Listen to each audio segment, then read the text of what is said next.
ঈদে খালা শাশুড়ি বাড়ি দাওয়াত দিয়েছিল যাওয়ার জন্য, তাই আমরা ফ্যামিলি সহ ছেলেকে নিয়ে ঘুরতে চলে গেছিলাম। আর ওখানে যে আমরা কী কী খেলাম আর কোথায় কী করলাম সেটা আজ আপনাদের সাথে শেয়ার করব।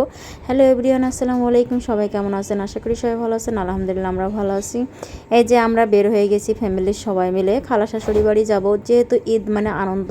ঈদের দিনে সবাই ঘুরতে যাবে, এখানে যাবে ওখানে যাবে, ঈদের দিনে নতুন জামা পরবে, ঈদের নতুন জামা পরে সালামি নেবে, অন্যরকম একটা আনন্দ থাকে, যে আনন্দটা এখন আর আগের মতো পাওয়া যায় না। আর ঈদে কোথাও যেহেতু যায়নি, আমার ছোট বেবি হয়েছে, তাই মনটা ভীষণই খারাপ। ঈদে আনন্দের একটা জিনিসই কি, মেয়েদের বাপের বাড়ি যাওয়ার। বিয়ের পরে প্রতিটা মেয়ে ঈদের পরের দিন বাপের বাড়ি যাবে, এই আনন্দে তাদের মনটা সবসময় একটু খুশি খুশি থাকে। কিন্তু আমি যেহেতু পারি না, অনেক দিন বাবার বাড়িও যায় না, মনটা ভীষণই খারাপ ছিল। কি আর করা, কিছু করার নাই। গ্রামে আসলে আমার ছেলের জন্য ভাব বেড়েই যায় একটু বেশি। মোস্তান কে দেখি খেলছে, তুমি খেলবা?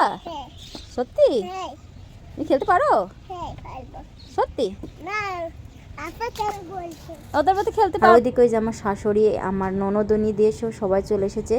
আর আসার পর যেহেতু আমরা আস্তে আস্তে বিকেল 4টা বেজে গিয়েছিল, অনেক ক্ষুধাও লেগে গিয়েছিল। এসেই দেখি আমার খালা শাশুড়ি আমাদের জন্য অনেক কিছু রান্না করে রেখেছে। সেটা আপনাদের মেহমান বাড়ি যাচ্ছে আর মিষ্টি নেব না, সেটা কি করে হয়? তাই আমরা মিষ্টি নিয়ে চলে এসেছি। আমাদেরকে নিষেধ করেছিল যে খবরদার তোমরা যেন কিছু নিয়ে আসবে না, তারপরেও মেহমান বাড়ি বলে কথা আমরা মিষ্টি নিয়ে চলে এসেছি, তাই খুব বকেছিল। কি রান্না করেছে ইলাহি আয়োজনে সেটাও আপনাদের সাথে শেয়ার করব। এখানে ছিল রোস্ট মুরগির মাংস, গরুর মাংস, সাথে ছিল পোলাও, সাদা ভাত, সজনের ডাঁটা আর অনেক কিছুই ছিল, যেটা আপনাদের সাথে শেয়ার করলাম। আচ্ছা, নিষেধ করেছিলাম খালা শাশুড়িকে যেন তেমন কিছু রান্না বেশি করা না হয়, যেহেতু খালা শাশুড়ি একা একা হাতে এত কিছু রান্না করেছে, এত আয়োজন ইলাহি আমরা তো ভাবতেই পারিনি। তাই আমরা একটু বকাবকি করলাম যে কেন দরকার ছিল এত কিছু করার। আর যেহেতু অনেক বেলা হয়ে গেছে, বারবার বলছিল তোমরা খেয়ে নাও, তাই আমরা এদিকে খেয়ে নিচ্ছিলাম। খাওয়া দাওয়া শেষ করে আর আপনাদের সাথে একটা কথা শেয়ার করি।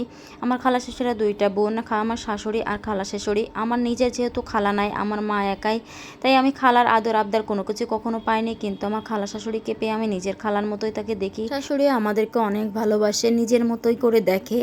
আর আচ্ছা, অট্টালিকা থাকলে, টাকা পয়সা থাকলে মানুষের কি মন হয়? মন থাকে কখনো না, দেয়া নেওয়ার মন কখনোই থাকে না। আমার খালা শাশুড়ি হয়তো অট্টালিকা নাই, বড় বাসা নাই, বাড়ি নাই, কিন্তু তারা গ্রামে থাকে, ছোট্ট একটা ঘরে থাকে, তারপর তার মনটা ভীষণ ভালো, অনেক বড়। খালা শাশুড়ির একটাই ছেলে, যে ছেলে তার একটা। আর এইদিকে আমার ছেলে, তাকে পেলে তো খুব খুশি, তার খুশি হয়ে যায়, দুষ্টমি করা, খেলাধুলা, তাকে পেলে আর কিচ্ছু লাগে না। সবার কাছে ভালো বৌমা হতে পেরেছে কিনা জানি না, তবে সবার সাথে ভালো ব্যবহার করে, ভালোবাসা দিয়ে, সম্মান দিয়ে কথা বলে সবার মন জয় করার চেষ্টা করি সব সময়। আর এটাই সবসময় করব ইনশাল্লাহ। এদিকে খালা শাশুড়ি আমাদেরকে শুধু খাওয়াই দিনই, সাথে আমাদেরকেও বেঁধেও দিয়েছে সব কিছু বাসায় নিয়ে আসার জন্য, যাতে রাতে আমাদের রান্না করা না লাগে। এদিকে আমরা খাওয়া দাওয়া শেষ করে এই যে সব কিছু নিয়ে এখন আমরা বাসায় চলে যাচ্ছি। ভিডিওটা কেমন হয়েছে এই পর্যন্ত শেষ করছি। সবাই ভালো থাকবেন, সুস্থ থাকবেন, ভিডিওটা শেষ পর্যন্ত দেখবেন। আল্লাহ হাফেজ।